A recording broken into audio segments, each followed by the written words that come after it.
Welcome to Why Is This Good? A podcast by the Naples Writers Workshop. I'm Christine and I'm here with John. Hey, John. Hello. All right, John, it's your turn. What'd you pick? This time I picked a story by Edgar Allan Poe called The Cask of Amontillado, which I always want to say Amontillado because it's Spanish, but I think it's supposed to be Amontillado with L's. Okay. I might switch back and forth as we talk about it, but we'll see. I don't think it really matters how you pronounce it, but I think Poe himself probably pronounced it with the L's, 19th century Baltimore. Okay. It was about dusk one evening during the supreme madness of the carnival season that I encountered my friend. He accosted me with excessive warmth, for he had been drinking much. The man wore motley. He had on a tight-fitting party-striped dress, and his head was surmounted by the conical cap and bells. I was so pleased to see him that I thought I should never have done wringing his hand. I said to him, "My dear Fortunato, you are luckily met. How remarkably well you are looking today. But I have received a pipe of what passes for Amontillado, and I have my doubts." "How?" said he. "Amontillado? A pipe? Impossible. In the middle of the carnival?" "I have my doubts," I replied, "and I was silly enough to pay the full Amontillado price without consulting you in the matter. You were not to be found, and I was fearful of losing a bargain. Amontillado! I have my doubts. Amontillado! And I must satisfy them. Amontillado! As you are engaged, I am on my way to Lucchesi. If anyone has a critical turn, it is he. He will tell me. Lucchesi cannot tell Amontillado from sherry, and yet some fools will have it that his taste is a match for your own. Come, let us go. Whither? To your vaults. My friend, no, I will not impose upon your good nature. I perceive you have an engagement. Lucchesi, I have no engagement. Come. My friend, no, it is not the engagement, but the severe cold with which I perceive you are afflicted. The vaults are insufferably damp. They are encrusted with nitre. Let us go nevertheless. The cold is merely nothing. Amontillado, you have been imposed upon. And as for Lucchesi, he cannot distinguish sherry from Amontillado. Thus speaking, Fortunato possessed himself of my arm. Putting on a mask of black silk and drawing a roquelaire closely about my person, I suffered him to hurry me to my palazzo. So what made you pick this story? Had you read it before? I must have read it a million years ago because it's familiar. I recognized it. Although I think Poe has a couple of stories where he walls people into alcoves.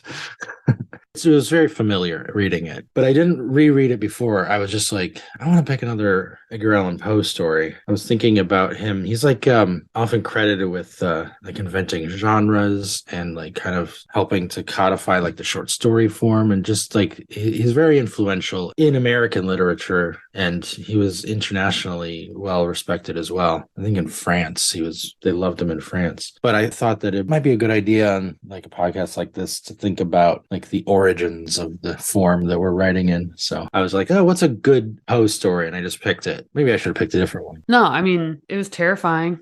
That's right. The first time I read it, it was like really late at night, and I was just kind of confused about why he was doing this to this guy, because aside from that first paragraph, there's not like a ton of info about why it is he's pissed at him to the point that he's gonna like kill him. That was like my main, not really complaint, because I think this story is like, if Edgar Allan Poe was in a workshop today, I'd be like, wow, this guy has a good imagination. He likes coming up with a premise and just executing the premise. And it's not so much about necessarily character development or anything like that, which maybe I'm like underselling it. But like, he didn't come up with this story so that we could find out these two characters' entire backstory and what led to this. You're just supposed to know this is about revenge and then watch it get executed in a really horrifying way. There's also those little moments that happen in here. I think he chose to include the discussion of the coat of arms. He chose to include the little miscommunication about whether or not narrator is a Mason, a Freemason. Yeah. And I presume that is like, if you were to like really want to dig into the story and like that'd be the figure it out, yeah, there'd be stuff there that you could work with. Right. But yeah, but I think the point of the story, like the feeling, the effect of the story is to just enjoy like a kind of terrifying thought experiment, right? It's a revenge story. What happens? Yeah, he's like, what would it be like for the person not who's dying behind the wall, but the person that's bricking it up? Yeah. Which is really creepy, because there's that final moment where the last thing he hears before he like puts that final brick in is not this guy like screaming and like realizing he's gonna die, but it's like his last ditch effort to get him to let him free. And that I think is the scariest part. It's an excellent jest. We will have many a rich laugh about it at the palazzo. Yeah. Which, there's like how many stages of grief, and there's probably this is like the stages of pleading for your life. Oh my God. I mean, it's Yeah, it's it's like probably. a standard thing you see in like torture films and stuff, you know. They try Yeah. like all these different tacks, and that one's terrifying because it's the last thing he hears before he just like walls him off. Yeah, I thought it was an interesting idea. A terrifying story would be to be the guy being walled off. Like that would Yeah. be a terrifying story to tell. But he told the other one where you're walling someone else off. And that is a choice, right? I could see different writers choosing differently which character they're gonna go with. Right. And that's the only reason I mentioned like the backstory part. And I imagine you would be able to tell me why this is. But I think as like a modern day reader, I have certain expectations about stories, you know, and how I expect to enjoy them. And for this, it's kind of like I don't know enough about our main character to know whether I want him to have successfully walled this guy off. There's like It's true. there's a lot of stories about revenge, tons. A lot of them are superhero stories. So like Batman has a fucking chip on his shoulder and he takes it out on other people, but we're kind of cool with it because you know he's a good bad guy, whatever. But there's stories about revenge everywhere, and they're really really fun, and it's cool to root for these characters because we all have the desire on some level for this kind of revenge, whether or not we want to kill someone. Like we want someone to get what's coming for them, you know, especially if we've been wronged. And here I was like, wait a second, I don't know if this guy is like a total idiot and he's upset about something minor. And all we get, like I said, is that little beginning section. So I'm reading it and I'm like, this is a terrifying choice because I don't know if I'm reading from the perspective of a bad guy or someone I want to root for. And that's why I say that Poe is like a premise guy because I don't think he cares one way or the other. I think what he really thought of when he thought of this is like, what would it be like to be the guy luring you down here and doing it that way? Yeah, the character himself feels as if he's been affronted. He feels Yes. as if Yes. he needs to get the whole first paragraph is about when Yeah. someone does something to you, you have to get revenge. And then it just proceeds to get revenge. Yeah. Right. So he is obsessed with this idea, driven to this kind of really gruesome It is. action, murder by that desire for revenge. And that's like psychological premise enough. Right. And I'm trying to remember now. There's not a moment when he says there's not like an honest moment between these two characters when this is happening, when they both realize what's happening, that he says like, gotcha, bitch. That's right. Oh yeah, he doesn't confront him with like, this is why I'm doing it. He just No, does. so there's also not that feeling of he feels particularly unhinged that way. He's less interested about the person he's getting revenge on realizing that they've done something wrong and thinking to themselves in that final moment, "Oh, you're doing this because I did this to you." It's like he's just killing him. Yeah. Like really horrifically, and it seems kind of senselessly because I can't tell from the story if this is a guy that he passed in the streets a couple times and he just doesn't like him and he said a couple things that were like insulting. I think we've all had interactions like that. But your revenge is not usually to silently kill that person and not have them atone for those sins. You know, you don't just want them to disappear off the face of the earth. You probably want them to suffer something in terms of what? Their reputation, their wealth, their standing, you know, or embarrass them. And this guy's like, nah, dude, you gotta die slowly. And no one's gonna ever find out where or that I did it. It's like he's gonna have to bank on feeling satisfied knowing that he's dead and that he died horribly versus anyone else thinking to themselves, yeah, he got what was coming for him. It is interesting when he's doing the actual walling up. I noticed that Fortunato kind of like lost his name, lost his status. Like the way in which the narrator talks about him is like there's this line, a succession of loud and shrill screams bursting suddenly from the throat of the chained form. He's just screams at this moment. Right. It's not Fortunato screamed or Fortunato gave a succession of loud and shrill screams. It was just, oh, there's screams coming from this, like, what is this chained form in the darkness, And that whole previous paragraph kind of like leads us into this kind of like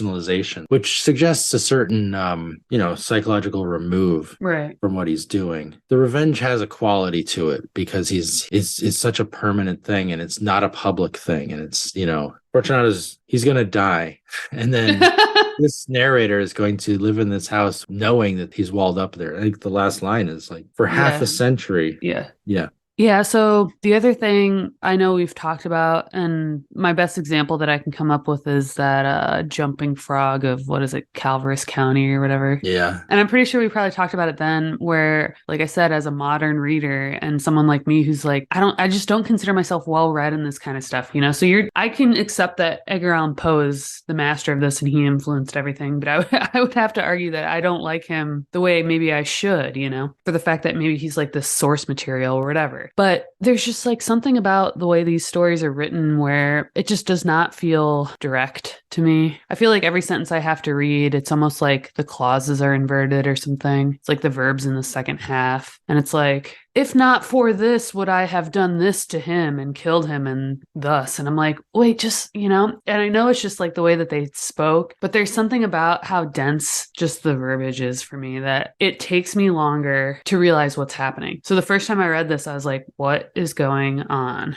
You know? I mean, it's just a style, a Yeah, it's a 19th style. century style of writing. That's all. I guess I just wonder what it must have been like to read this in its time and would it have felt like a page turner then, you know? People are just kind of used to this kind of delivery. I remember talking about this on the podcast before. I don't remember why and what context, but there's famously, the Gettysburg Address is considered one of the best moments of oration in history, right? It's like this perfectly small, well-written little speech. But when Lincoln delivered it, he followed a guy who spoke for like 3 hours because at the time in the mid 19th century, people who went to speeches wanted to hear long, flowery, ornate. It was all about the rhetoric. It was rhetoric. We want to hear good rhetoric. And then Lincoln gets up there. They don't have a picture of him at Gettysburg because the photographer's like, oh, he's going to be there for a while. Let me set up. And then he's done in a couple minutes and he starts walking away. And in fact, the reviews of Lincoln's speech were like, this was nothing. Why did he do that? Like the next morning, it was like, he was terrible. Yeah, Rotten Tomatoes was like 0. That's right. So I think part of that, obviously, like what Poe is doing is writing the kind of prose that you would expect of his time. Right. It's not as like, Henry James kind of sometimes had this similar thing where you get these sentences that you really are hard to follow. And another thing that happens is obviously 19th century English is slightly different. We don't use phrases in the same way. Right. I didn't mark them, so I can't find them off the top of my head, but I know there's a couple of verb phrases where it's like, that's a very 19th century construction. There's a tense in English that we don't have anymore called the passival, where you would say, it's something like, we'd say that building is a building, not in that it is a building, but it's the verb a building, meaning that it is currently building itself. But this is not something you can express in modern English in the same way you would have expressed it in 19th century English, because it's a verb form that we lost. So stuff like that, there's like little nuances of language that are just going to be different, words that mean slightly different things that when we read them. So it's like reading Shakespeare, right? Yeah. It's like, oh, this is 17th century English. I don't know exactly, or 16th century for some of Shakespeare stuff. Not quite the way we use language now. So you're going to read it slower if you're really trying to get into it. And it's just the nature of time that it's changed too much. You can't read it the same way you can read modern stuff. Yeah. And it's not a criticism in terms of,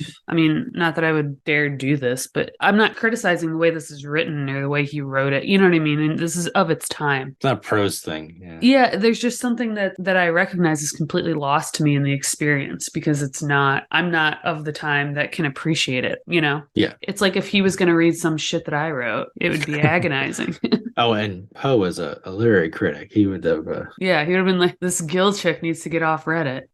But I have this instinct these days, and it comes from, being in a workshop too, with writers that are by their own account learning this. And the stories I feel most compelled to rewrite are the ones with great premises. Because if there's a writer who just, has this concept and they're like kind of rushing to get it on the page or whatever it is, but the concept is interesting, you can kind of envision how it is you'd expect to be told that story so that it has this satisfying kind of conclusion, right? And I'm less inclined, is my point, to rewrite someone's story who is like, which doesn't have some kind of concrete plot or premise, when it's like literary fiction, it has so much more to do with your voice and how you want the reader to feel sentence to sentence, not start to end, but it's the stories with the premises where I'm like, all right, you did all the hard work. Like your brain came up with this, but you just don't necessarily know how to tell a story, you know? And that can be taught. It's just sometimes excruciating. And so I feel like sometimes I just want to do it for them, you know? Yes. And I've thought about actually doing this, and I'm like, who am I kidding? There's so many other things I should be doing than rewriting other people's stories. Like, I don't know, writing my own. I think it'd be really interesting for someone to rewrite stories in a modern way. And all I mean by that, I'm sure people have done it. We did that episode about the Joyce Carol Yeah. Oates thing. Yeah. Yeah. Or, well, there was that other one that I shared. There was the Lori Moore one, referential. I think I brought that one. It was just the Nabokov rewrite. Oh, well, yeah. But there was one that I felt inclined to do myself and just never did. And it was like a nature one. Yeah, that's all I got. Anyway, it was the one where the little girl is in the woods and the man is trying to hunt something and she lies about having seen a bird. Yeah. Yeah, that was Sarah Orne Jewett. Look at you.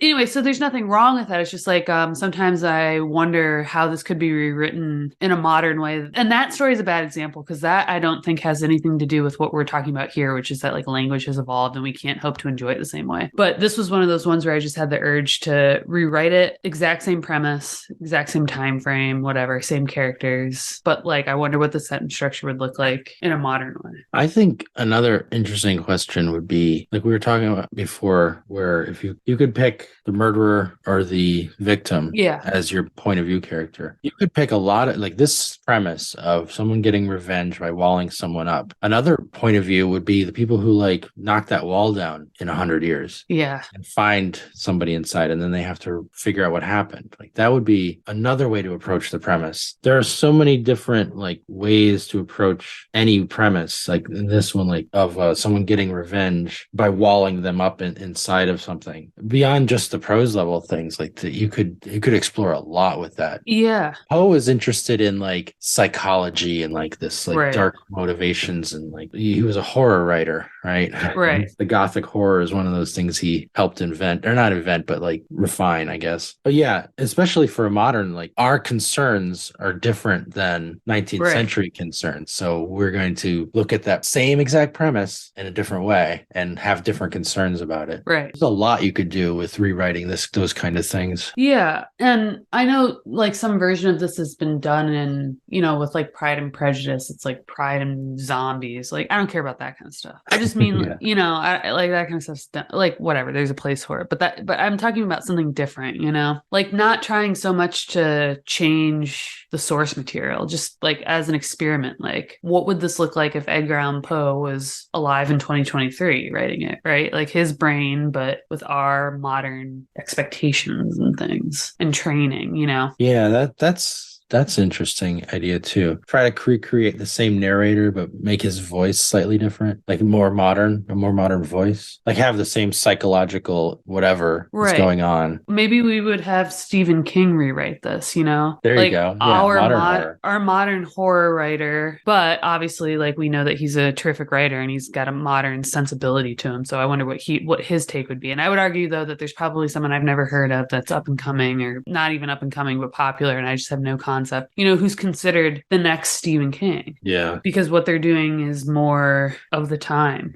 Do you have a takeaway? My takeaway was going to be something about mostly thinking about the reason I mentioned that it's interesting to consider alternate points of view. Like, you tell the story from the murderer's point of view or the victim's point of view. Because when I was halfway through it, I was just thinking, like, it's an interesting choice that he chose the murderer. What would the story feel like from the other direction? And so my takeaway was to think about that kind of stuff. When you have the concept, like you talked about for the story, and you're approaching it, you know, every writer is going to think of the concept slightly differently. And part of that is, whose story are you telling? Whose point of view are you? Which actually, that doesn't even have to be the same thing, right? You can be in someone else's point of view and telling someone else's story. Right. And it all boils down to what is interesting to you as a writer and what can you make interesting for a reader.